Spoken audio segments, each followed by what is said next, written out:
Now, the Bible also states that at the end times, entities from the oceans will interact with humanity and control the people through an AI entity named the image of the beast.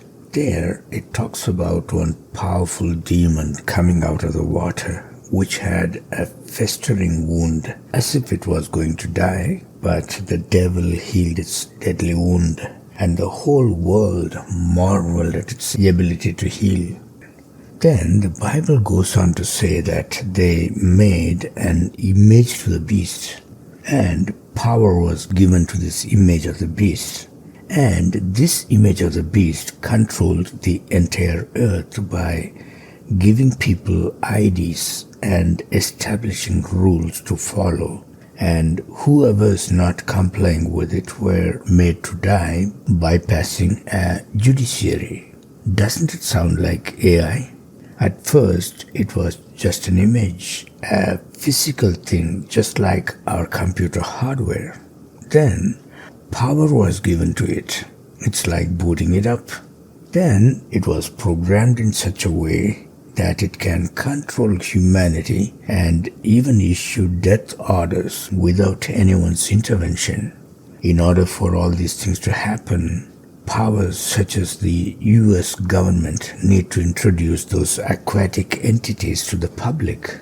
That's why they make documentaries like The Age of Disclosure to prepare the public for the future. They also promote these demons as if they are cute. They make it sound like they are an intelligent species from outside of our world. They make up catchy phrases like, "We are not alone in the universe." Well, while it all sounding comforting, they are misleading us, in spite of them knowing that they are from the oceans and even calling them deep water aliens.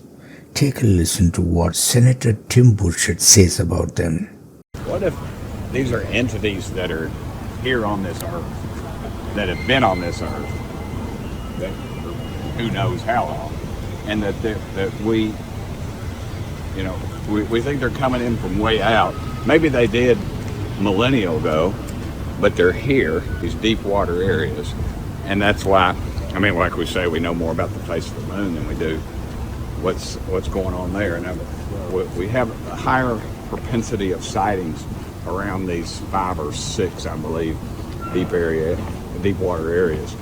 And so to me, it just it creates a question there.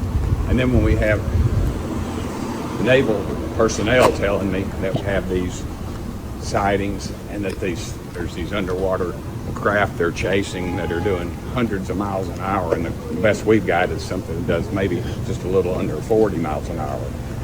So I got a lot of questions about that. So these are plain demons from Lucifer's abyss, friends. The Bible strongly wants the believers not to be a part of the system, even though doing so could cost someone's life. However, that's where we stand, friends. God's will be done on our lives. Thanks for watching.